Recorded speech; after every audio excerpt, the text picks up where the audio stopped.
Welcome back, everybody. It's that time of the month again where I update the Metroidvania tier list. The definitive Metroidvania tier list. So I'll give a quick rundown for anyone who's coming here for the first time. Basically, I have a list of Metroidvanias. Hopefully it's every Metroidvania ever, but if I'm missing any, let me know, and you can find that list in the description below. It's just a Google Doc where I just list everything. So yeah, take a look at that, make sure I am good and have everything that I need in there. But anyway, I take that list, I put it into a randomized picker, and I pick 3 Metroidvanias every month to really just kind of talk about, analyze, and then throw them on this tier list. I get a lot of people asking me every single month, like, hey, why isn't this on the list? Why isn't this on the list? Because it hasn't been picked yet. I am completely beholden to the picker. Anyway, with that out of the way, the next thing I like to do is amendments to the list.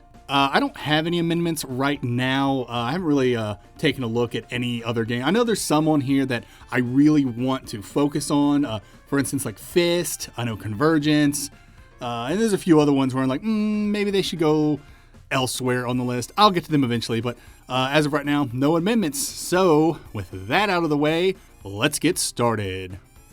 All right, first game for this episode we have is Beholgar. And if you've been following my channel, you know that I love barbarian games, so might as well put this in the S tier, right? Nah, I'm not going to do that joke again. I did that last time with Tevi, so we'll just move on. So what's going on in Beholgar? Well, in Beholgar, you are a barbarian named Beholgar who's returned to his homeland at the behest of his former village elder because an evil sorcerer is doing evil sorcerer shit, and Beholgar needs to stop him. All right, let's dive into the pros. The first pro I have here, it says NES aesthetic nailed. And I think it's pretty obvious what I mean by that. If you just take a look at the game, it looks like something that you would have played on the NES back in the day. And for any kids that may have wandered onto my little channel here, an NES is a Nintendo Entertainment System. That was the first Nintendo system home console that Nintendo released. Anyway, yeah, you take a look at it and it's obvious to see that, oh yeah, this looks like something I would have played back in the day. Not only that, but it sounds like something you'd play back in the day, and basically the general feel of the game feels like something you'd play back on the NES. And what I mean by that is really just kind of like the English going on, the bad grammar, you got some jankiness, we'll get into all that, but also just like the challenge. This game is kind of tough, not like super ridiculous hard, but it could be kind of rough on you, man. But yeah, as an old school gamer myself, you know I absolutely love any sort of throwbacks to the NES era, and so this is a huge pro for me. Now I could see how this could be a con for other people, but definitely a pro for me, so I'll put it in the pros. My next pro here is that I put that combat's fine, and that's pretty true. It's not mind-blowing, it's absolutely serviceable. It is adequate combat. You attack with a sword, or I think you get like an axe or maybe like a spear or halberd or something like that, but you get a couple of swords, and yeah, you just press the attack button and he attacks. That's pretty standard stuff. Beholgar also gets projectiles. He gets like a glaive looking thing. He can throw axes like he's a Belmont, stuff like that. He also has a dodge roll with some iframes, but he doesn't start with iframes. You actually have to buy a ring in the game to get those iframes, and we'll get to that in a minute. But yeah, he has a pretty significant roll. It's pretty far. And the last aspect of combat has to do with what's called the rage meter.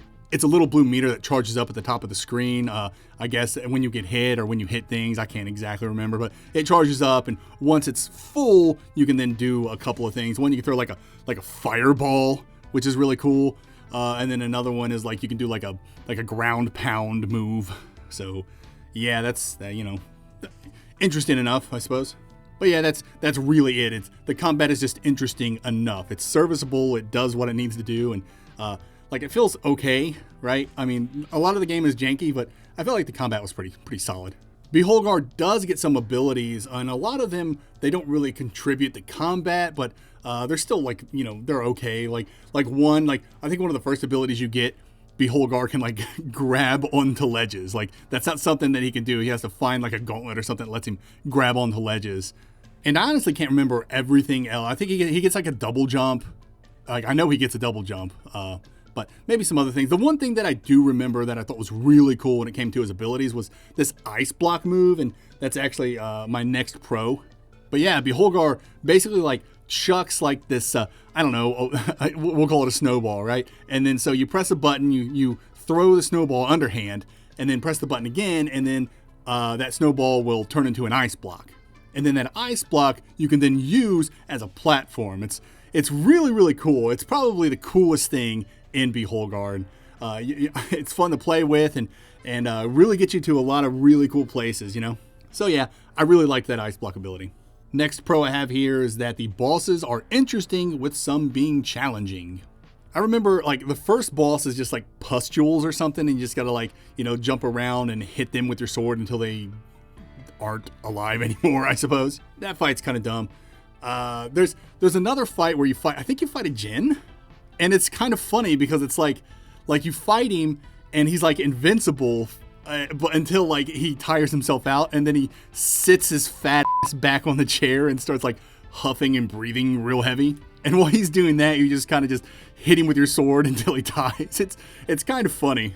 There's a few other bosses, but the only other one that I thought was notable was this huge snake you got to fight. That snake looked awesome and was kind of a challenging fight. I remember having to fight that one over and over again, but I enjoyed it overall. And it's, you know, it's a big giant snake. That's cool. I don't know what it is about barbarians fighting snakes and snake monsters, but it's kind of a running theme. I don't know. It's just weird, but I love it. My next bullet is that the game overall is pretty challenging. I think I touched on this already, but this game is quote-unquote NES hard. I don't think it's that hard, but it definitely emulates that spirit to a degree. But I think people that play this game are gonna see that it's a little unforgiving. Like you'll hit like a spike or you'll fall into a pit and die and get pushed back so far, and that never feels good. But yeah, the game it's pretty challenging, but it's not gonna blow your mind, I don't think, especially if you grew up in the NES era and you're used to stuff like this. Anyway, the next pro I have here is biomes were good and exploration was fine. There's zero hand holding, and what the heck is my handwriting say? Worked because game is so short. Okay, let's break that down. So yeah, the game is short. I think it took me less than 4 hours to complete it. It was like 3 hours and 52 minutes or something like that, which I think is a solid, that's a solid runtime for a game that's, you know, really trying to harken back to that NES era. So I have no complaints about its short runtime. As for the biomes, I said that the biomes are good and exploration was fine. These are just kind of like statements that I usually say when like something is like really not exceptional. You know, it's just like, yeah, it's there and it's serviceable, right? I know I've probably used that word a lot at this point, but yeah, it really is just kind of like, yeah, it's okay, it's fine. And yeah, the biomes in Beholgar are fine. You got like a graveyard type biome, you got like a swamp biome, you got the snake palace, which is cool. We'll get into some of the other biomes here in a little bit, I do believe, but yeah, I thought the biomes were fine. Level design was just okay. You know, built for double jumps and ledge grabbing and stuff like that. The level design gets a little bit more, I guess, ambitious would be the word. Once they start implementing the ice block, that's when it gets a little more interesting. But before that, the level design is just meh, you know, overall. I also said exploration was fine, and then I said that there was zero hand-holding. So basically, in Beholgar, when you're exploring, you know, there's really not a whole lot. Like, you're going to find some secret rooms here and there, and the game is very linear. It's very linear, but there are some you know, paths that you can go off the critical path to find some things, right? And some of those things that you find are interesting enough. A lot of it's like money or whatever the currency was. And sometimes you can find key items for side quests. I think there's like 2, maybe 3 side quests in the game. I can't recall. There might be a little bit more than that, but there's not a whole lot. I remember you got to find like a necklace. You got to free someone from a jail cell, and I think there might be 1 or 2 more. There's not a whole lot. So yeah, again, this game's pretty linear, and the exploration is really just kind of going off the beaten path to find a few other things. But what I meant when I said the game has zero hand holding is like there's no objectives on the map. The map is pretty small. There's like, I don't know, 5, 6 biomes in the game, something like that, and you can see them all. When you do fast travel. We'll talk about fast travel in a little bit, but yeah, when you go to do fast travel, it shows the world map, and you can like choose which biome you want to, you know, travel to. But yeah, there's one time where I think you get the double jump, I do believe, and in order to progress on the critical path, you have to backtrack to a very early biome and find this spot to double jump into. And I think they actually do that in a couple of spots where it's like you have to backtrack to a previous biome and find this very obscure ledge to then jump to in order to progress. It's very Now, I like stuff like that. I know there are some people that don't, but I know like Hollow Knight even does that. I think when you get to Land's End or whatever, I can't even remember what that's. It can't be called Land's End. That's Ender Lilies. But it's a place where you go and you fight Hornet, and to get there you have to hit this very, very it's not even like hidden, it's just obscure, but you got to hit this double jump in order to get there. And if you miss it, you miss out a ton of content into the game.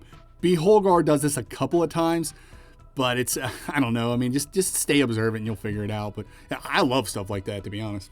And I guess that brings us to the next point, and that is that the game is short, and we talked about that. It's about 4 hours long, at least it was for me. But it feels pretty dense for what's there. I mean, I remember playing it, and I always felt like I was doing something. I was progressing. I was moving forward. So it just felt like there was a lot to do relatively for the runtime. Even though I said there was only 3, maybe 4 side quests or something like that, you know, you got your actual critical path you're doing, and you're finding a bunch of other stuff, and you know, there's an economy in the game, so you're building up currency and buying these rings and stuff like that. And again, we'll get to those rings here in a minute. Matter of fact, I think we talk about them in the cons. But anyway, even for such a short game, it feels pretty dense. So it's like, I don't know. Seems like you got enough to do in your 4-hour playtime. And I don't want to do any spoilers. In fact, I don't even have a spoiler section for this game because there's not like a whole lot to spoil. It's just a really short, cliche game about barbarians. But near the beginning of the game, you're teased with the Snake Palace, which is a late game biome. It's not the final biome, but it is a late game one, and it just looks really cool. And I talked about this in my Euphoria review analysis or whatever, where I love it when they just show you that gate, or you know, that whatever that you want to aspire to get to the end to, right? It's like, oh, here's the end game, but not a whole lot you can do right now. So I'm just going to tease you with it. And you know, as a Metroidvania player, I absolutely love that. And of course, Beholgar teases you with the Snake Palace very early on. So well done, sirs. Okay, and my last pro is stupid. It says dying is an explosion of viscera, even when you fall in water. And I don't think I mentioned this at the beginning of this entry, but I actually have an analysis on Beholgar. And in that analysis, I comment on how there's only one dying animation in the game. And yeah, you just explode into blood and guts. It's absolutely ridiculous. And because that is the only animation they made for Beholgar's death, anything he does is just him exploding into like a million pieces and blood shooting everywhere. And so for some reason, Beholgar can't get into the water. I don't know if it's a barbarian thing or something like that. Whatever. But anyway, if he touches any body of water in the game, he dies. And of course, he just explodes into like a million pieces and blood shoots everywhere. It's so funny. All right, and that'll end the pros for Beholgar. So we're going to move on to the cons. And the first con that I have is about the rings. There are a bunch of rings you can purchase as you play, and each one that you buy adds some sort of like perk or something to Beholgar. For instance, I mentioned earlier that your roll doesn't have iframes in it, invincibility frames, unless you buy a ring. Once you buy that ring, then you can, you know, dodge through stuff. That's really cool and all, but the thing is, and I played this on Switch, just to remind everybody. So I played this on Switch, and it is just buggy as heck.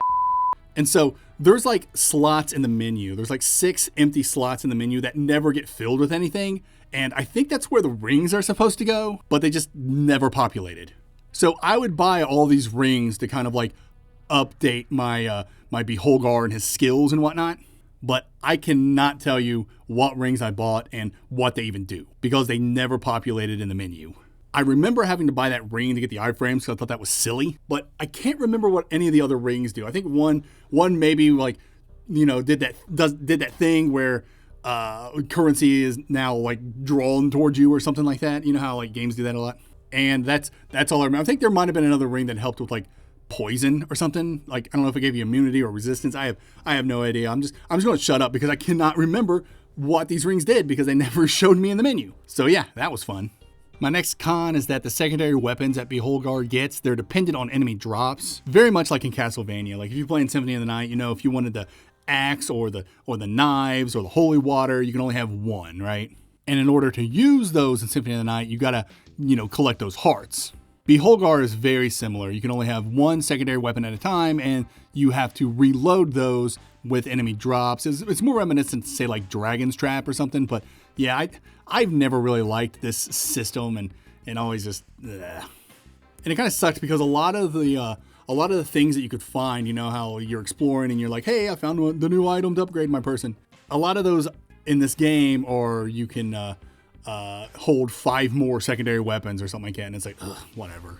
The next con I have here is that the game is pretty linear. I don't think it's like a huge con, but something to consider, especially if you love Metroidvanias. But I will say, and I think I mentioned it earlier, there is backtracking in this game. So once you find an ability, you'll have to, you know, backtrack in order to figure out where to go next. So there is that. Even though this is a short little 4-hour game, they implemented backtracking, and I think they did a pretty good job. Next con I have here, it just says so much jank. This game is just, it's borderline broken in a lot of aspects. That's rude. I wouldn't say it's broken. It just does a lot of things, and you're just like, what is that? Like, I know, like, if you try to like climb certain like ropes or ladders, and if you keep holding up, even though when you get to the top, you'll start like moving to the side and you'll start floating. It's absolutely silly. And I did some sequence breaking because of this weird glitch, but yeah, the game's not broken, but it's not broken, I suppose. Even when I was replaying the game to kind of like, you know, refresh myself for this episode, the game glitched out pretty badly when I was using the fast travel. And it seems like the fast travel in this game is where a lot of the game-breaking glitches come in. So what happened when I was replaying to refresh myself for this episode, I used the fast travel, and when I got there, my character just kind of like, I don't even know how to describe it. He just like, his animations were busted and like he was stuck in this one pose, and it just looked really weird, and attacking just looked odd. It just screwed up all the animations, and that's not uncommon for this game. It's kind of buggy. The worst thing that happened when I played this game was I fast traveled to this one biome called Jabbar's Palace, I do believe is what it's called. And so I fast traveled from a campsite to Jabbar's Palace, and when I got there, the screen was just gray. You can take a look at my analysis video on Beholgar, and I actually show it. It's absolutely ridiculous, and it made me wary to ever use the fast travel in the game because just so much crap would happen. And I guess, you know, there's no better segue to the next con, and that is that fast travel it wasn't great. You could fast travel at any campsite, which was basically your bonfire / save points or whatnot. And if you chose to fast travel, it would show you the world map, and then you got to choose which biome you wanted to go to. But the thing is you always went to the same spot in every biome, regardless of the amount of campsites within that biome. So fast travel, it kind of helped, but really it was kind of a hindrance too, because it's like, well, I could either just backtrack to where I want to go, or I could fast travel to the beginning of this biome and still have to travel through a lot of crap. So yeah, it just wasn't the best. I wish you could choose which campsite you wanted to fast travel to within a biome, but wasn't in the cards, I suppose. The next con I have here is that there's just so much bad grammar.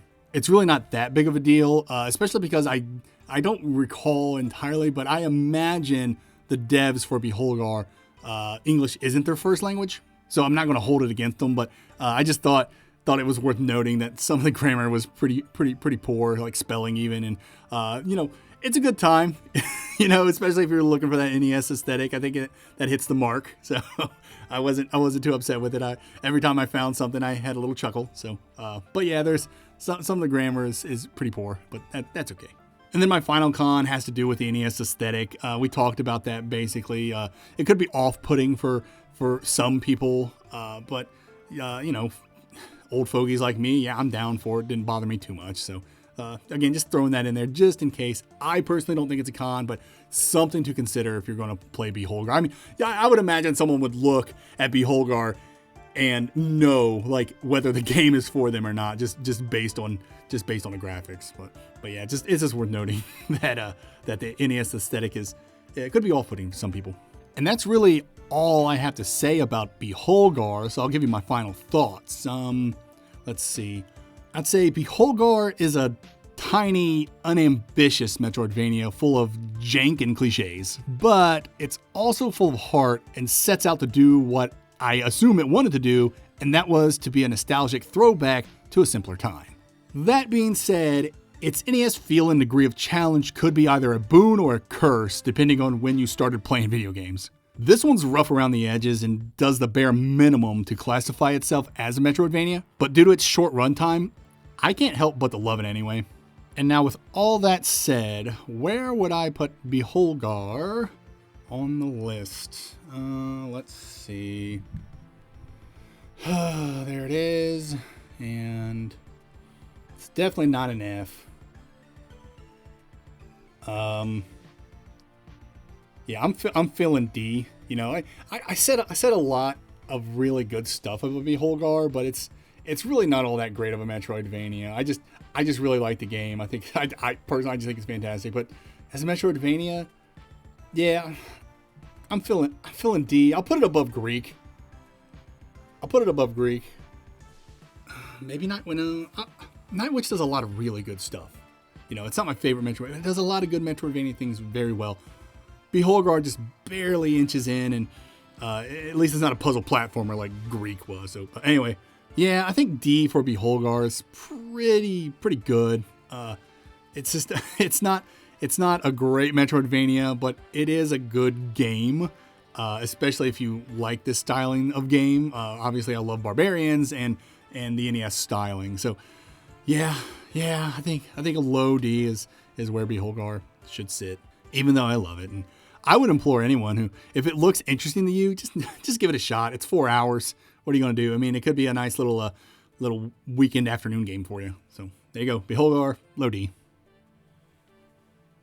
The next entry into our tier list for this episode is a game called Alice Escaped. This is actually a game that I'm currently working on. I mean, I've already beaten it, don't get me wrong, but I'm actually going to make a video for it because I think there's a lot of interesting stuff to talk about it. So I won't dive too deeply into everything because I will be releasing a video soon on it, but I'll talk about some of the things that I think are necessary in order to justify where I want to put it on this tier list. So just want to give a brief little disclaimer there. I won't be diving in too deeply in this, but who knows, you know, when I start talking, I never shut up. So anyway, let's move on, huh? So what's going on in Alice Escaped? Well, let's see. So basically, in Alice Escaped, you play as a couple of, I'm guessing, middle school girls who've stumbled upon a magical book while studying in their local library. The book transports them to another world, as you would imagine, Wonderland, with their only lead being instructions scribbled onto a note card that reads, "Find Alice." And that's pretty much the premise. These two girls, Utsada and Kotora, I can't remember her name, but Usada and Kotora, I think are their names.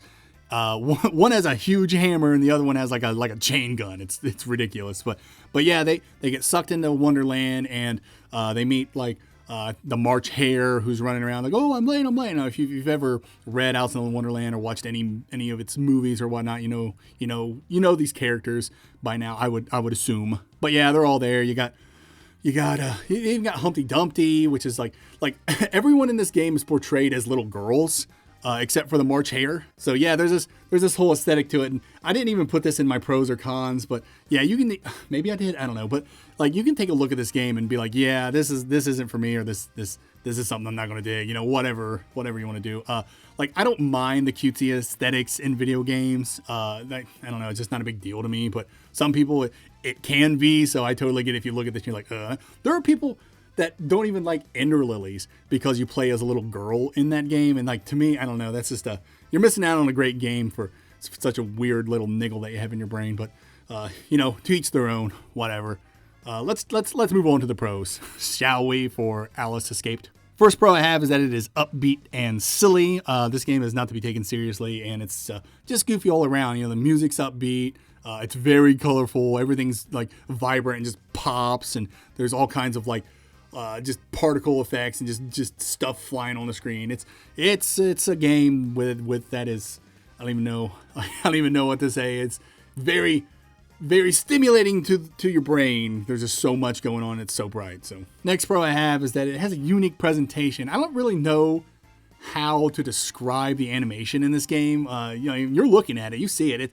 Like, I feel like all the characters are squishy, like they're made out of gelatin or something. Like they just kind of like smush about as they move. I don't know really how to do it. It's like you have like gelatin on a tray and you just kind of like bump the table and it like wobbles. That's how I feel the animation is in this game.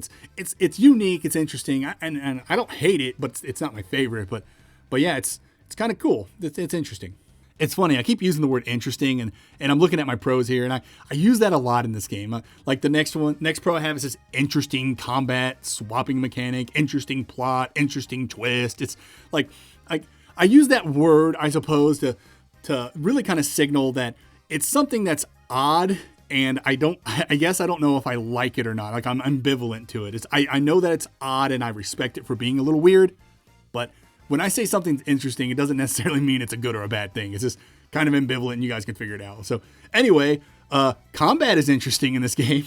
So basically, you have your two little girls. Like I said earlier, one's got a huge hammer, and the other one's got a freaking chain gun. And your hammer girl is your melee fighter. She has like a 3, maybe 4 hit ground and air combo, and you can upgrade and get other moves as you move along with her, but a lot of the time you're probably going to be jumping and attacking, and I like to do that because if you jumped and attacked, she would just kind of like do that like spin hammer move that Kirby does in Smash Brothers, and obviously in his Kirby games as well. But anyway, yeah, you just jump and you do that like hammer spin. I did that pretty much constantly throughout the entire game. I just liked it because it was fast, and you just had 360-degree coverage, so you're just hitting something regardless. And so, yeah, I think that's Usada with the hammer. She's, like, pretty basic, just run around, hit things with your hammer.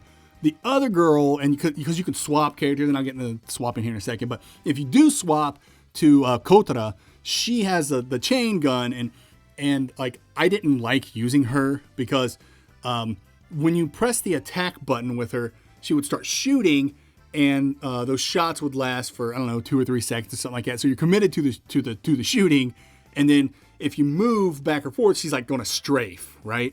Like, so if I shoot and then move backwards, I'm going to face forward as I shoot, which is a good thing, right? But I don't know, my brain just didn't like it. So I would get stuck a lot of times where I would shoot and then I'd want to like do something else, but my mobility is completely like handicapped at that point because I'm like stuck.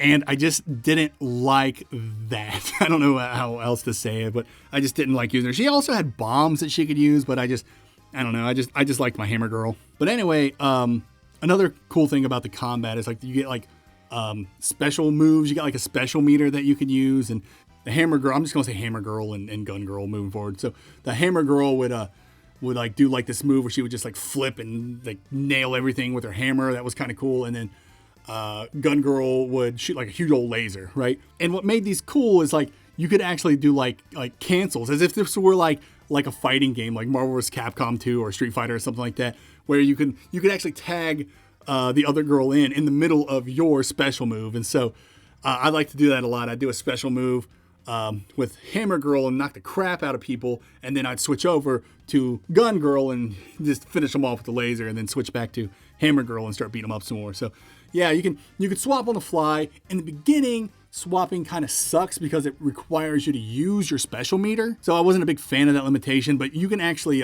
through like the skill tree in the game, and I think we'll talk about that eventually. Yeah, there it is. But like in the skill tree, you can unlock something that takes away that limitation. So don't have to worry about that for too long if you don't want to. And I guess the last facet of combat I want to talk about is the mobility in the game. You get like an air dash. I don't think you get it out the gate, but you get it very early in the skill tree.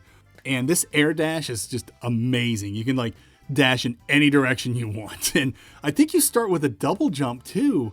Now that I think about it, I'll have to throw the game back in, but maybe you do. I can't remember if you start with a double jump, and is there a wall jump? Oh, man, I thought I prepared more for this game, but it doesn't matter. Pretty much any of the traversal, anything that you need to traverse the game is given to you out the gate, except for the air dash. You find that, and it can go in you can go up, you can go diagonal up. It's really, really cool. It feels good to use that air dash as well, because it's not just good for traversal. You can use it in combat and really position yourself where you want to go. So I don't know. I thought that, I don't know. I don't want to get too much into the traversal in this game, I suppose, but yeah, the mobility is pretty high. You're just moving all over the place, and it feels pretty good. So I don't know. I guess it's better for the hammer girl than it is the girl with the gun, but whatever. I thought the mobility was pretty good. The next pro I have here is that the game has an interesting plot. There's interesting again. A lot of the time, though the delivery is rough. And this is something I will actually expand upon in the spoiler section. So when we get to the spoiler section, I'll go deeper into this. But I thought that the plot in the game was interesting enough. I don't know. It's kind of, like I said, it's silly. It's not meant to be taken seriously, but at the same time, it gets pretty cool because you want to know what's actually going on with this world and why these characters are here and what's going on.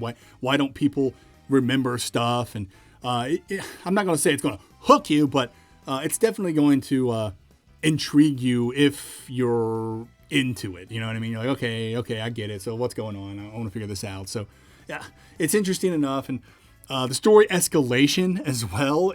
Like the game escalates pretty rapidly at a specific point, and you're like, what the heck? So there is something that'll throw you kind of for a loop into the game. I'll talk about in the spoilers and in my analysis video coming up, but it's just kind of like, you're like, wow, what's going on here? And I guess that brings us to the next pro, and it says interesting twist. So again, I don't want to talk about that. I will in the spoilers, but I won't talk about it here. But there is that twist that kind of throws you for a loop. You're like, what the crap is going on here? So yeah, there's that to consider too. So moving on, the next pro I have here is the skill tree and progression. I'll dive a little more deeply into this in the cons section, but I do like the skill tree in the game. It's really cool.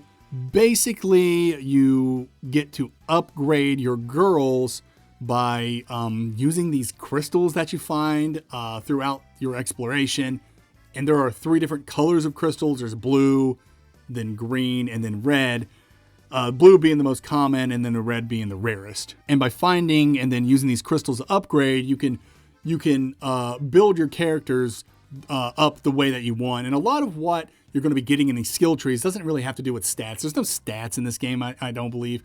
There are basically just says like, hey, you can make your gun stronger, and then you can make your gun even more stronger. Or hey, now your gun does this. Or hey, now you can do this, and you break shields more, or something like that. But yeah, I thought the skill tree was, it was pretty good and worked well enough, and I was intrigued by it. I liked finding the crystals and using them to power up my girl's moves. So I liked it. And I will dive a little deeper into the skill tree, but I'm waiting for the cons. But yeah, it's not perfect, far from it.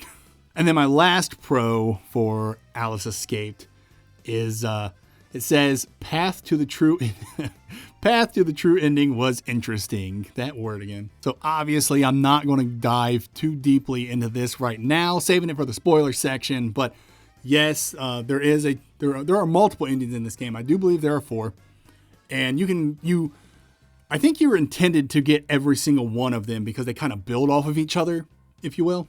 So if you're going to play this game to the end, you're probably going to get all 4 of the endings. So it's not like they're like hiding them, but they're some of them are kind of tough to get. And I could be wrong on the 4. I think it's 4 endings. I'm pretty confident there's 4. But yes, that path to getting the final ending is this kind of it is for lack of a better word, it is interesting, and I respect it, and it is kind of cool in a lot of aspects, but there's a lot of critiques I want to throw at it as well. But we'll get to that in the spoilers. So with that being said, that's the end of the pros. Let's move on to the cons. First con I have is that Alice Escaped is barely a Metroidvania. I know I said something similar about Beholgar, but yeah, I keep wanting to say Alice in Chains. No, it's Alice Escaped. It barely skirts by as a Metroidvania. I think there are there's 1, maybe 2 utility gated spots in the game, but everything else progression is pretty much story related. And I guess this is as good as a time as any to bring back the skill tree. So in that skill tree, this is where you're going to find any abilities that you'll need in order to progress in the game. So abilities that you would normally find in other Metroidvanias where you defeat a boss or you find an item or something like that, these abilities are located in the skill tree in Alice Escaped, and there's only 2. The air dash and the double air dash. And that's it. That's it for the different abilities that you're going to need to obtain while playing Alice Escaped. Like I said earlier, every other traversal maneuver that the girls have, they have from the beginning of the game. So these air dashes, these are the only things that you can get within the skill tree that technically add utility gated exploration to the Metroidvania genre that you absolutely need in order to hit that, classification. So yeah, it just barely skirts by. There are other places in the game where you think that it would be utility gated. Like for instance, there's like these I don't know, like doors, or I don't know, like we'll call them doors. There's these doors that require you to have a specific weapon upgrade within the skill tree in order to shoot the door down or knock the door down with your hammer. But every instance of you having to knock these doors down does not contribute to the critical path. It's always to a side quest or to get some item that you want to get. Like, I don't know, there's items that you can collect that boost your HP and stuff like that. Speaking of side quests, let's talk about the crappy side quests in this game, because that is the next con. To be fair, most of the side quests in this game are completely fine. There's one where you gotta, there's some fetch quest ones. You gotta find a tea set or something for somebody, and then there's another one where they're like, hey, I need you to, there's a couple of them where they're like, I need you to clear out some enemies in this area, right? These are the ones that are tedious, and it's specifically one with this character called Dodo. This side quest absolutely sucks because she says, hey, I need you to go to this spot and get rid of these enemies. It's basically because she's decluttering the library or wherever the heck, the mansion or something that you're in. So you go to this spot, you declutter, you go back to Dodo, and she's like, hey, thanks. Now here's another spot to do it. And she does it like 3 or 4 times. I think it's 3 times. But it's like, it's tedious because you got to talk to her, go clear out the room, go back, clear out, it's just a back and forth. And sometimes you have to do it multiple times in a run, and I will talk about that in the spoilers. But yeah, it sucks if you have to do this more than once in a playthrough, and you're like, oh my God, just stop. So anyway, I'll leave it at that. But yeah, some of these side quests are just absolutely bogus. My next con is that this is actually a very easy game. You could probably gather that just by looking at how silly it is. There are some moments where it's like it'll catch you off guard, but most of the time it's a pretty easy game, with the exception being the final boss on the true path. This boss, again, I don't want to spoil anything, but yeah, give you a run for your money. I think I died like a dozen times until I figured out exactly what to do in this fight. So yeah, it's a pretty easy game. And then of course you got your final boss. It's just absolutely like it's playing a whole other game, man.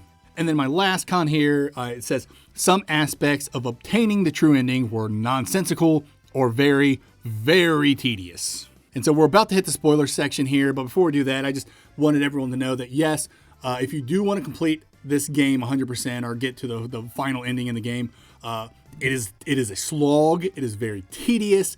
I don't know why I did it, but I did it, and yeah, it can be rough. So just know that going in. If you want to get the final ending of this game, it's going to take some time, and tedious is the word. Tedious is the word. It's boring. It feels like you're just the repetition sets in, man. It's just something. So anyway, we're going to move on now to the spoiler section. So I'll give you a brief countdown, and then we'll move to the spoilers. You can click ahead to hear my final thoughts on Alice Escaped.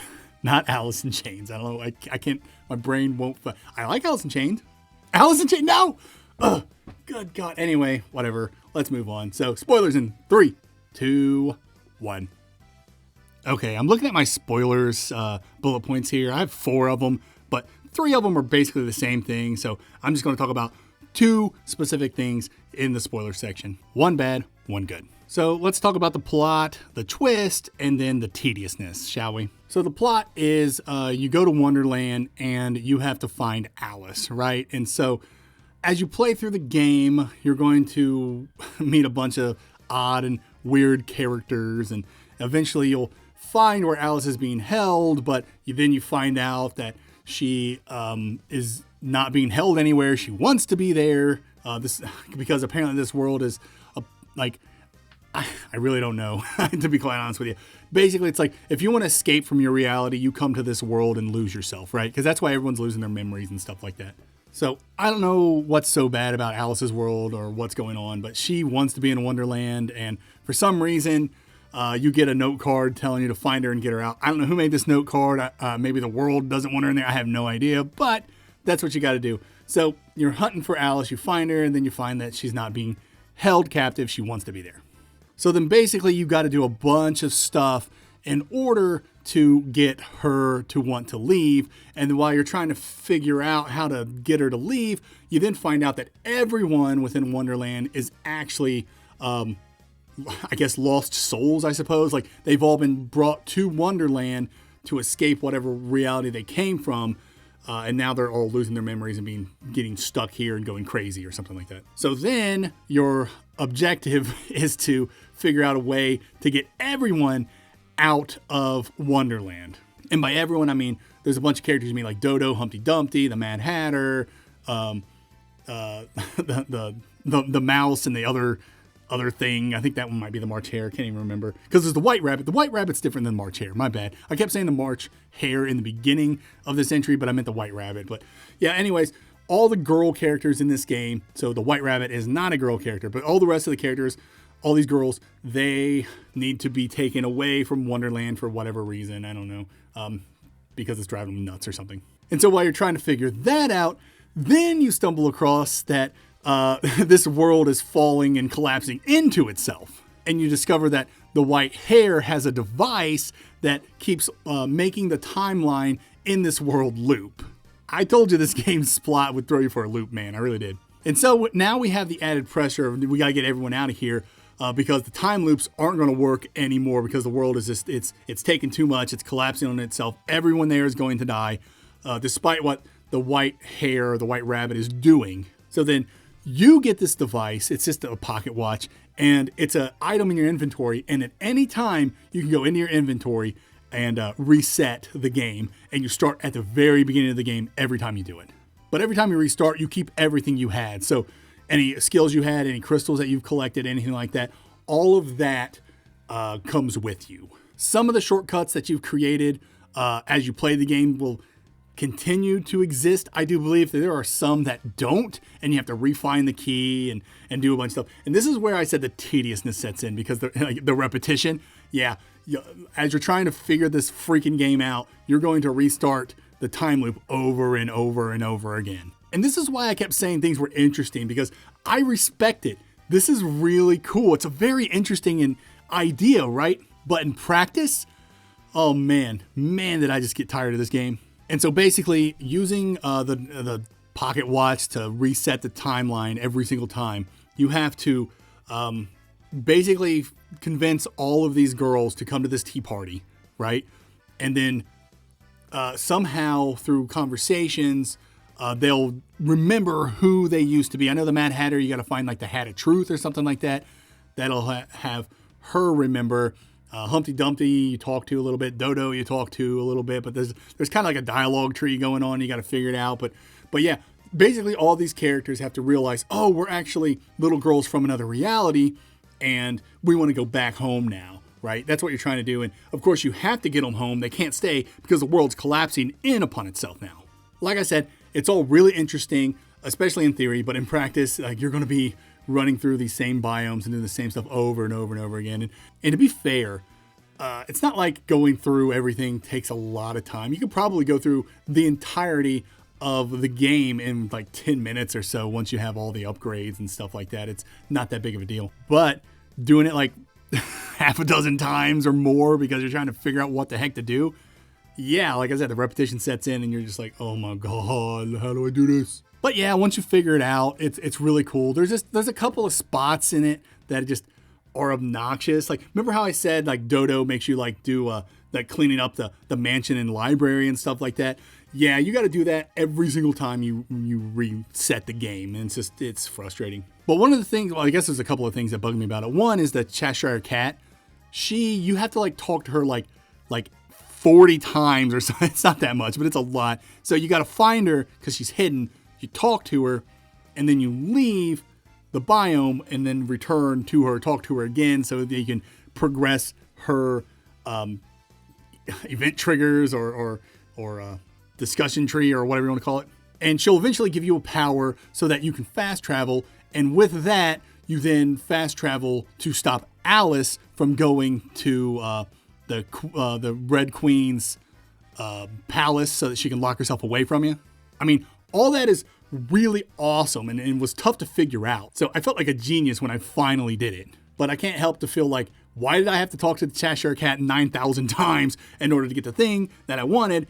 And then why do I have to stop Alice in the first place? Like, there's an ending in the game, I think it's ending 3, where Alice is there with you as you leave through the mirror, I guess through the looking glass if you're going through the canon of Alice in Wonderland. So regardless of if you stop Alice from getting to the palace, she's going to be in one of those endings. I don't know if that's an oversight or what, but it just seemed a little weird. And I have some footage of it that when I actually do the analysis and throw that up to prove what I'm saying here. But it just seems like superfluous to have to try to stop her. But it's a big deal. You have to talk to Cheshire Cat. Well, you have to get the Cheshire Cat's trust in order to do a bunch of stuff. But anyway, I don't want to get too into the weeds and all this. But yeah, that the path to the true ending is very interesting. There's a stupid word again, but it's very cool. It's unique. It's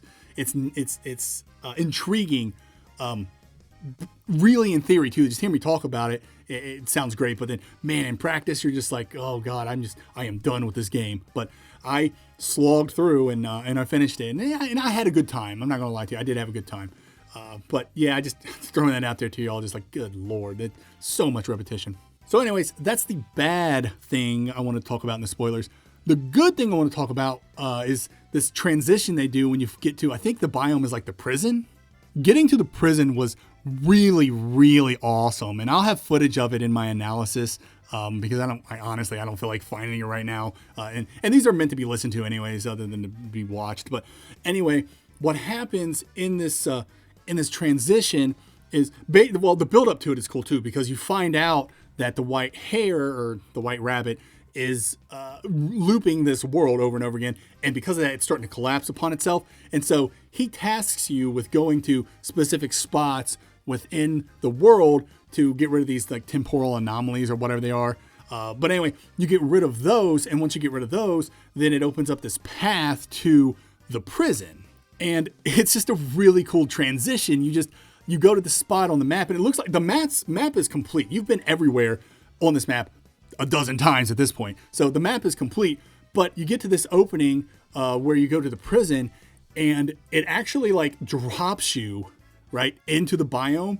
And like the transitions is really cool, and it makes the map bigger and shows you a section of the map that didn't exist beforehand. And so you're in this other biome. It's like, it's really, really cool. And then even the revelations, this is where you actually see that the world is falling apart, and it looks kind of digitized and blocky, and it's really, really cool. Great reveal, awesome setup and build up to this part.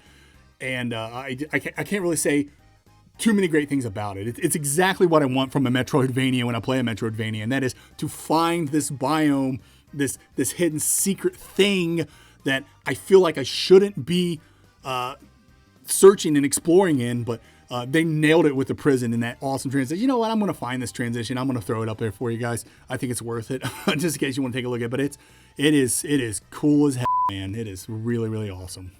All right, so now it's time for my final thoughts on Alice Escaped. What can I say about Alice Escaped succinctly? I would say it's a decent game that, again, barely registers as a Metroidvania due to there only being one, maybe two instances of ability gaining. And it's a tough game to stick with because the presentation may not be for everyone. But if you decide to stick with it, the story will throw you for a loop and hook you enough so you'll want to see all of its endings. And with all that being said, where would I put it on the tier list? So I don't think it would surprise anybody if I put it. It's got to go in D. It's definitely above F, but I think it's a D because just like Beholgar, it is barely a Metroidvania. I think I'm gonna put it above Beholgar though. Nightwitch. Should I put it above Nightwitch? Nightwitch does. I keep saying that Nightwitch does a lot of competent stuff when it comes to being a Metroidvania. Yeah, I think right there. That's fair. Yeah. So yeah, I think Alice Escaped is it's a D, mid D, looks like it. It is a good game. And if you listen to my spoiler section, you probably heard me gushing about it. Some of the cool stuff that it does, and also the crappy stuff that it does. But overall, I'm glad that I played it. I'm glad that I can talk about it because it does some interesting things. But I don't think it's a very great Metroidvania. But it is an it is a good game. It is a good game. But yeah, mid D sounds about right for Alice Escaped. All right, and our last entry for today's episode is Alwa's Legacy. Alwa's Legacy is a sequel to Alwa's Awakening, where you play as a girl named Zoe who was summoned to the land of Alwa so she can free its people from the Vicar, some oppressive jerk. Yeah, I think it's pronounced Vicar. Anyway, of all the entries on today's episode, Alwa's Legacy is the one that's the most substantive. There's a lot to do and a lot to say about Alwa's Legacy. I'll try not to dive too much into the weeds because this is again another game that I would like to do an analysis on, but I am going to hit on all the things that I think we should consider when trying to put this game onto the tier list. One thing I'll say about Alwa's Legacy off the bat is I didn't really remember it too much. I had to throw it in, refresh myself on it. I remember really liking Alwa's Awakening way more than Alwa's Legacy, but throwing Alwa's Legacy back in and refreshing myself on it, I guess I don't dislike the game as much as I thought I had. And there was a very specific reason why I disliked Alwa's Legacy, but maybe I'll get into that in the spoilers or something later on. Yeah, it would have to be the spoilers when I talk about it. But anyway, replaying Alwa's Legacy, I put a little bit of my prejudices aside and came out with a better, perspective on the game. But anyway, let's get into the pros. First pro we have is that Zoe, the main character, is no longer a silent protagonist. She was silent in the first game, which had more of an NES feel to it. And this game has a 16-bit look to it. So I guess other than a graphical upgrade, they also decided to give Zoe a voice. And so I kind of liked that. So just want to make sure we get that out there. The next pro I have is that I really think it has some cool mechanics to it. When I say cool mechanics, I'm speaking specifically about the magic you get in the game.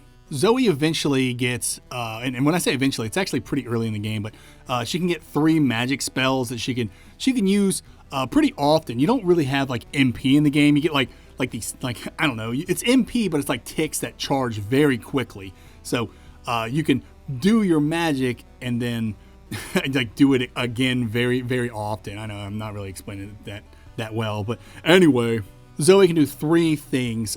She can do more than 3 things, but I'm just talking about like the magical ability she has, not the incantations. Maybe we'll talk about it in a little bit, but the actual magical ability she has, she can make a green block, she can make a bubble, and she can shoot lightning. And so the green block, you place it down, you can push it, you can jump on top of it, so then you can jump to higher, whatever. The bubble can then it's a bubble. You release the bubble, you can jump on it, float for a little bit before it pops, and then jump to a higher plane. And then the lightning, it looks more like a fireball to me, but apparently it's lightning, and it just does damage. You shoot things with it and it hurts them. So there's that. And what makes these mechanics so cool is that there's so much that they can do and so much utility to them. Like, yeah, the obvious thing is I can lay down a block, push it, jump on it, and jump on to the next thing, but then you can also get upgrades to where it becomes spiky and you can hurt things with it. You can make it explode to then hurt things and also destroy floors and walls and whatnot. And of course, if you didn't know this, Alwa's Legacy is a puzzle platformer. There are tons of puzzles in the game, and so there are green buttons that you can place this block on and it will activate those buttons. Same thing with the bubble. The bubble has a bunch of different utility. Like, of course, you can jump onto it. You can make it to where it never pops, and so you can just ride it forever and never stop till you get to the top of the screen. It's pretty cool. And you can upgrade it to where it pops and it actually hurts enemies. That's a really cool one. And then the lightning's really the only one that really doesn't have a whole lot of utility. It's you can hit buttons with it. You can hit buttons with the bubble as well, but you can hit buttons with the lightning. You can hurt enemies with it, and you use the lightning to like trigger some other skills like exploding the block and stuff like that. But it really doesn't have a whole lot of utility other than lightning hurts things. Another cool mechanic this game has is you can change the color of Zoe's robe, and you'll need to do this in order to press some buttons. Like, there are buttons in the game. Like I said, this is a puzzle platformer, and there's just puzzles all over the place, and a lot of them you got to press buttons to do. And so if there's a yellow button, that means you got to shoot it with lightning. If there's a blue button, you got to hit it with a bubble, and if it's a green button, you got to hit it with or place a block on it. If it's purple, then that's like the neutral color that Zoe is. So it just means Zoe has to step on the button or something like that. But what's cool is that they actually throw you for a loop, and that some of these buttons you can actually trigger with Zoe if you change the color of her robe. And to do that, you gotta like, there's a few ways to do it, but the one I can remember off the top of my head is like, you can stand on top of a bubble and then fall through the bubble, and then you get a blue robe, and so now you can step on the blue buttons, and you don't have to worry about using the bubbles to hit those blue buttons. It's a cool mechanic. The magic abilities overall, there's just so much utility to them. Like you can even like float on the blocks and go across like, you know, bodies of water and stuff. There's just so much you can do with so little. It's well done. Speaking of well done, we'll move on to the next pro, and that is that the dungeons in this game are incredibly well made. Like, these dungeons feel right at home. It say something like The Legend of Zelda, with really how intricate and how complicated they can get. Now, I don't think they reach the levels of some of the later dungeons in the Legend of Zelda series, nothing like that. But these are really competently made dungeons and do some really cool and unique things. One of the dungeons has to do with like, you know, flooding the place in order to get to certain areas. Another one has to do with gravity, and so like you're flipping gravity and walking on top of the ceiling, and it reverses your controls and stuff. That one's pretty interesting. And then there's another one that has like time manipulation, which I thought was really awesome. And so in this dungeon, it's basically you have like a broken rundown like area, but then you hit this thing and it moves forward or backwards in time. I can't remember. And it takes you to an era where this area was like thriving, and so all these rusted traps and broken doors and stuff like that, now they work. And so it's a really cool concept, and I think they did a really good job. So yeah, a lot of the dungeons in this game are pretty darn clever. And I'm looking at my pros here, and just like how when I was talking about Alice Escaped, I used interesting a lot. For Alwa's Legacy, I use so much a lot because it's true. There's so much in this game. And like, I think I beat this game in a little under 6 hours. It's not a very long game, and I think some speedrunners can beat this game in like 2 hours or something. I can't remember, but if you're really good at this game, you can breeze through it, but you gotta be really good. Me, like I said, it took me about 6 hours to beat it, but in those 6 hours, this is a dense game. I remember I called Beholgar kind of dense.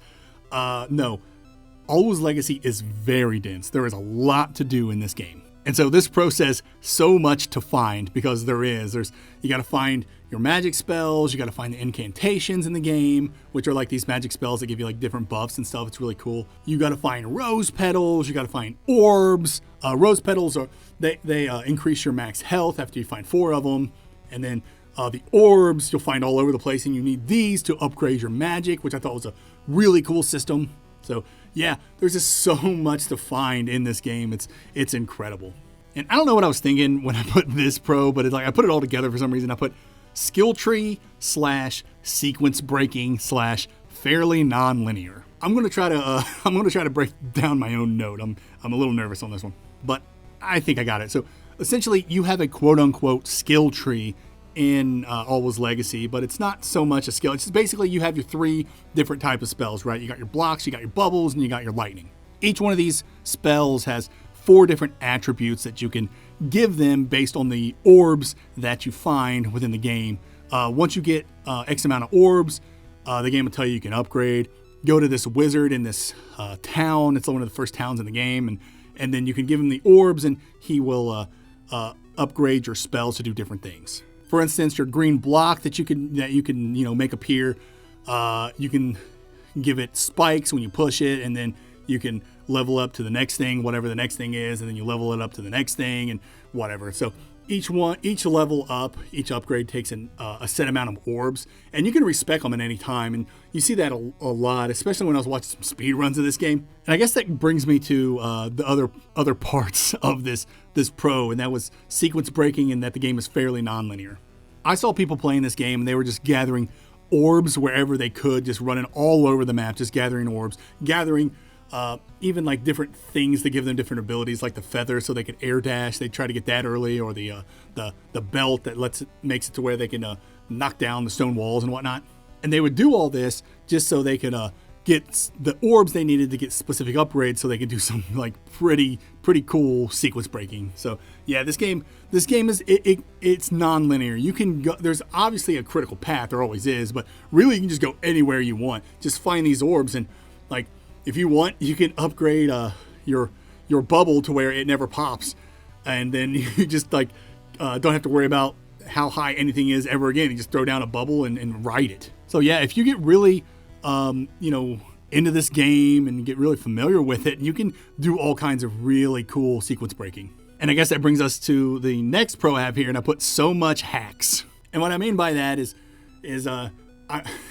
I kind of picked up on some of this stuff later on in the game, but I saw some of these speedrunners or some of these people that really are into this game doing some really cool tricks with their abilities. Like they'd put down like a block midair and then like figure out how to jump off of it midair, so giving them essentially a double jump like right in the beginning of the game. And then you can do the same thing with the bubble. You can like put down a bubble, ride it until it pops, and then put down another bubble so then you can ride it. So essentially get to the top of the screen if you want. It takes a little bit of skill, a little bit of practice, but it can be done, and it's really cool when once you get the handle of it. And so yeah, because the game lets you do that stuff with these abilities you get really early on in the game, you can get to a lot of places you probably shouldn't. And there's not a doubt in my mind that the developers of this game didn't do that on purpose.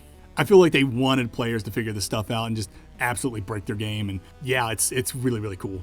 My next pro is so many secret walls. I don't have a whole lot to say about this, but there's just so many secret walls in this game. Like even where you wouldn't even think there should be one, there is one. Like there's literally a secret wall in the beginning where it's like there's a ladder that you climb to get to the top of this column, and then you jump off of the column, and then you're where you want to be. But there's a secret wall right in that column you can just walk through, so you don't even need to use a ladder. It's just some of these secret walls are superfluous, and some of them hide some really cool stuff. But yeah, like and there's no real way to tell if a wall is secret or not. Later on, you can find an item that helps you out. It's like the old music box or something like that. But until then, these secret walls, they're all over the place. So you're going to be having to look like a weirdo and rubbing up against all the walls if you want to find everything in this game, or at least until you get the old music box that helps you out. But yeah, there's a lot of secrets in this game, a lot of secret transparent walls that you can find, and I really love it. Next pro I have is fast travel. Fast travel in this game is really odd. I love it. I think it's great. The only problem is like it's kind of stuck to a consumable item, but there's so many of that item I never had an issue with it. And so basically every save point in this game can be turned into a warp point, right? And so you got to find these green tiers, and you use a tier at a save point, and that save point then grows wings or something like that, and then you can then use it to travel for fast travel, right? So as long as you're finding these green tiers and upgrading your save points, every save point could be a fast travel location, and I love that. I would like it more if I didn't have to find those green tiers, but because those green tiers are everywhere, it's not really a big of an issue. But yeah, fast travel in this game is solid.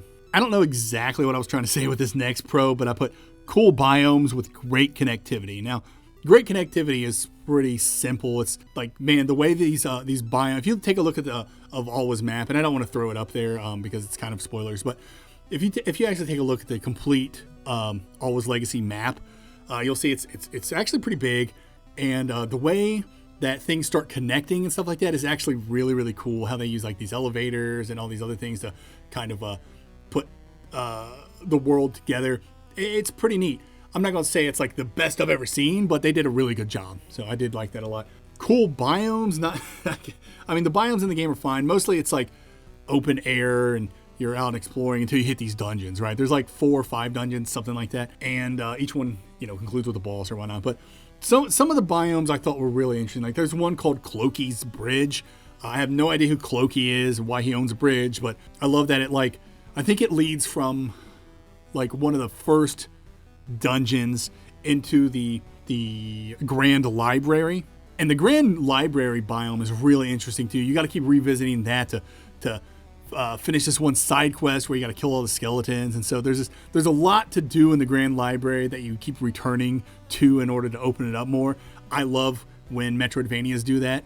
And another cool biome I liked was called the the ancient catacombs, and you actually get rewarded with the ancient catacombs. It's one of those biomes where it's completely dark, you can't see a whole lot, and so as gamers, we're typically averse to traveling into a biome that's really dark. We're like, okay, let's go find the item that lights this place up before I travel into here. And that's the case for Alwa's Legacy as well. There is an item you can find that lights the place up and makes it easier. But if you travel in the ancient catacombs early, before you find that item, you get rewarded with this letter of recommendation you can then use to get something. So yeah, so they actually encourage you to traverse this dark biome, even though every fiber in your gamer being is like, no, I can't do this. But yeah, if you do, you'll find some cool things. So yeah, I don't know, just the way that they have these biomes, like the 3 that I talked about, the Grand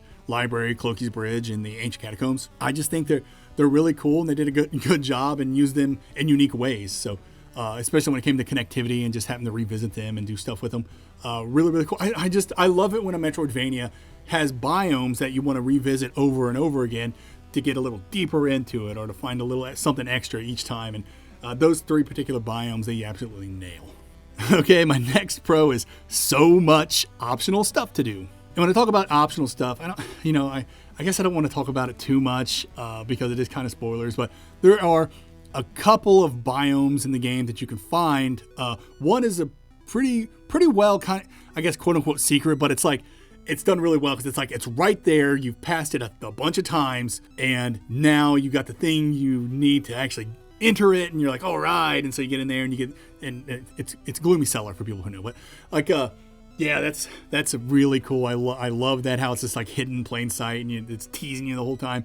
Well done there. And then in the Monk's Mire, there's like a place where you can go and get something, and you don't have to do either of the Monk's Mire thing or the Gloomy Cellar. You don't have to do either, but you do get some pretty cool, quote unquote, cool things for doing those. But yeah, the fact that you got some optional stuff in this game, like a ton of optional, even like some of the side quests where you got to fix that house in the Monk's Mire and stuff. Just, yeah, there's, like I said, there's a lot to do in this game. It's really, really incredibly well done. Next pro I have here, I don't know if it's a pro or not, maybe it's a pro for some people. I just wanted to throw it in, but they have a pacifist mode where you can play the entire game and you don't like hurt anything. And in order to do this, they put these gravestones in the game that you got to find, and these will get you past the bosses, so you don't actually have to fight the bosses because it's pacifist. So I thought that was a cool idea to throw in there. It's not something that I really give a crap about, but maybe there's some people out there that really want to do that, and there you go. So it's definitely a pro. I'm not gonna, you know what I mean? Even though I don't like it, it's definitely cool that it's there. And there's another pro in here, and I'm not going to dive into it because it is sort of a spoiler, but I'll just say that there's a necromancer in the game that helps undo something. And I really appreciated that they did that for me. I was so angry when I messed up, and then so glad this necromancer was in the game to help out. So I'll just leave it at that. All right, it's on to the cons, and the first con that I have is that this game is basically a puzzle platformer. Take that for what you will. I think that's a con for Metroidvania. But some people are probably fine with it. Now, I will say that there was enough action and exploration to make me not hate it just because it's a puzzle platformer. I really like Alwa's Legacy. I think you can probably gather that from how I was speaking about it with the pros, but I'm just not the biggest fan of puzzle platformers in Metroidvanias. But this game makes it strikes a really nice balance between being a puzzle platformer and having excellent exploration and good action. And this is another one. This is just me, so I'm not going to dock the game for it at all. But I just want to say that I hate clever dungeons. I know that sounds stupid, and maybe it is, but it's like I cannot stand dungeons that require me to figure things out, like go through its maze-like structure, remember stuff, and do certain things and actions and certain sequences and all that. Just I hate that. And so I don't know what that says about me as a gamer. Like, I'm okay with dungeons here and there and stuff like that, but man, when these like that's why I'm not a huge Legend of Zelda fan. Like, I've played a lot of Legend of Zelda games, don't get me wrong, but they're just not my favorite because I hate well-made clever dungeons. That's just not what I like. And you know, you can give me all the crap you want. That's perfectly fine. But I just want you to know I'm not going to ding the game for having clever dungeons, because that's a net positive. Absolutely, there are some people out there that absolutely love going through tough dungeons. And not that the dungeons in this game are the toughest in the whole wide world, but they are cleverly designed, and like especially that gravity one where you flip upside down and stuff like that. God, that one took me forever. I just don't have a mind for these clever dungeons, and this game took me a little bit longer than it probably should, because I was struggling with especially that upside down gravity flipping one. But yeah, I just don't like them. Again, I'm not digging the game for it, and you guys absolutely probably love clever dungeons. And so I guess if anything, this is a backhanded compliment to the game, that even though I don't like how well their dungeons are made, they did make really good dungeons. So I'm just throwing that out there. The next con, if we can just move on from that now, is that I think the combat in the game is kind of weak and the bosses are kind of cake. Combat really revolves around smacking things with your wand, or pushing a green block into things, or popping a bubble on them. And there's nothing wrong with it. I just think it's the weakest aspect of the game. Its dungeon crawling is done very well. Its exploration is done awesome. The puzzles and the puzzle platforming are absolutely spectacular. But then combat kind of suffers. But it's really not that bad. It's just some of the boss, like they expect you to fight these bosses, and it's just like they're just absolute just cakewalks, man. Just go in there and just kick their butt. So it's because Alwa's Legacy does so many things very well. It's not that big a deal that their combat isn't the strongest.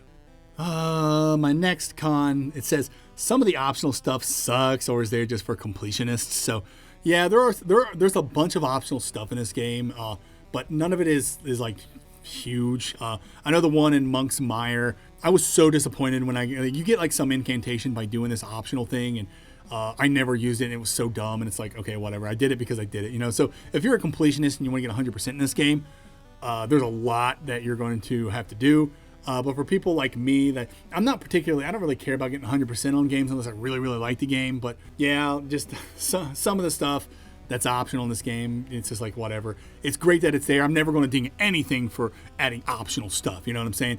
But I think it's worth mentioning that some of the optional stuff is just kind of bleh. So at least when it comes to the reward standpoint. Now, if the reward is the journey for you, well, then no complaints. But for me, I was like, oh, thanks for this worthless thing that I'll never use. Appreciate it.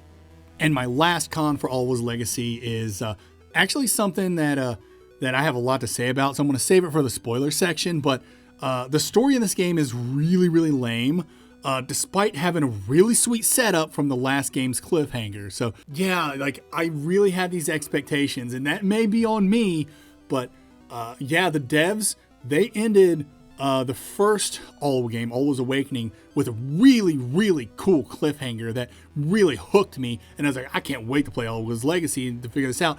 And I feel like they dropped the ball on it. So I would like to dive into that now. So this is your spoiler warning for Alwa's Legacy. And I'll give you a little countdown. 3, 2, 1. Spoilers time. Go here if you want to just go to my final thoughts. See ya in a minute. All right, welcome to the spoiler section where I'm a liar. This is not a spoiler section. This is just a me complaining section about the story aspect in Alwa's Legacy. So you're just going to hear me complain for a second. And so this is kind of spoilers for Alwa's Awakening as well, the ending to that game. So I probably should have, I think I might have said that before I went over into the spoiler section, but I wanted to make sure I doubly said it, so I won't spoil. I will be spoiling 2 games for you. So if you do not want the ending to Alwa's Awakening spoiled, you can move on. But I'll be talking about that and a little bit of Alwa's Legacy. Anyway, let's move to it. So at the end of Alwa's Awakening, you beat the vicar and you pass out or something like that. And when you regain consciousness, you are at the beginning of the game. But it's interesting because Alwa's Awakening is an 8-bit, right? And or 8-bit-ish. It's supposed to have like this NES aesthetic. And you play through this 8-bit, adventure, this Metroidvania. You beat the vicar, you pass out, you awaken, and you're at the very beginning of the game, but now everything is 16-bit. And then somebody discovers Zoe, and that's basically where the game ends. It's like, whoa, wait a minute. Why are we in 16-bit now? What the heck just happened? So that's what I meant when I said that this game had a really, really cool setup from the last game's cliffhanger. However, the game really doesn't do anything with it. It just kind of picks up where it left off. And I'm sorry, it doesn't even pick up where it left off. You just kind of like wake up and then you begin your adventure. And they never referenced the original adventure, why it was an 8-bit and went to 16-bit, nothing like that. Like, I felt like it was some sort of like dimension hopping thing or something, or the vicar was doing something and it was messing with something. I don't know, man. Just literally anything than what we actually got in the actual story in Alwa's Legacy. But they never really touch on why we were in 8-bit, now we're in 16-bit. The closest that my brain can come up with is that, you know, Alwa, like this is canon in the game. Alwa was summoned to, Zoe was summoned to Alwa to stop the vicar. And so because she was summoned from another world, we can assume or presume that there are multiple dimensions, but then it really doesn't make sense, like why the first game was an 8-bit, leaves with on 16-bit, and then the rest of the sequel is in 16-bit, and nothing really happens, just kind of end. And it's just like, well, we're not going to jump to 32-bit at the end and take out the 32-bit vicar or the 64-bit, and now it's like a collectathon platformer or something. I don't know. It was such an intriguing ending to the game that I wanted to see get extrapolated on, and they really didn't. And I think it's because the devs wanted Alwa's Legacy, the sequel, to be a standalone title, and so it is, but in doing that, it kind of alienates the people that were interested in where the story could have gone. And again, could just be my expectations that are screwing things up here. But man, it left such a sour taste in my mouth when I first finished Alwa's Legacy. I was like, so none of this is going to get explained. I don't know anything about anything, why we went from 8-bit to 16-bit. That was such a cool concept. Like help me out here. But whatever, they never really did anything with it. And I guess that's pretty much it for spoilers. Like I said, it's not so much. I guess I did spoil some things, but really it was just me complaining about stuff. And, you know, it's the story. I know a lot of people don't really care about the narrative and Metroidvanias. I totally get that. But when you play as many Metroidvanias as I do, you got to have something that hooks you in each one. And for me, it's the narrative, because so many times, like sometimes it could be the combat, sometimes it could be the different abilities and how they're utilized in the platforming and stuff like that. But sometimes it all runs together, and if it doesn't have a really good narrative to keep me hooked, then sometimes I'll forget. You know, it's just how it is, because I play so many of these dang things. And the way that Alwa's Awakening ended, and how it was supposed to just flow into Alwa's Legacy, and I was just expecting some grand story of like dimension hopping, and the vicar was doing this, and whatever. Nothing. It was nothing. And the thing is too, is like Alwa's not even that interesting. Alwa being the land that she's in. Like, take a look at Alice Escaped, right? You're going into Wonderland. You go to Wonderland, man, you got like the Cheshire Cat, and you got all these people just being weird and stuff like that. And in Alwa, it's not even like a mystical, magical place or nothing. Everyone's just kind of like peasants and farmers and stuff. And it's like, okay, I brought to this world, but it's like kind of a boring world. So that's kind of a critique I have for the game too. Is like, the land of Alwa should be as cool as the land of Oz or Wonderland or something like that. But no, Alwa was just like, farmers and like knights doing nothing. I don't know. It's just weird. So that's just me complaining about the story. Take it or leave it. But yep, end of the spoilers. Let's go to final thoughts. All right, my final thoughts for Alwa's Legacy. Let's see. I would say, as you've no doubt gathered, Alwa's Legacy is not my cup of tea.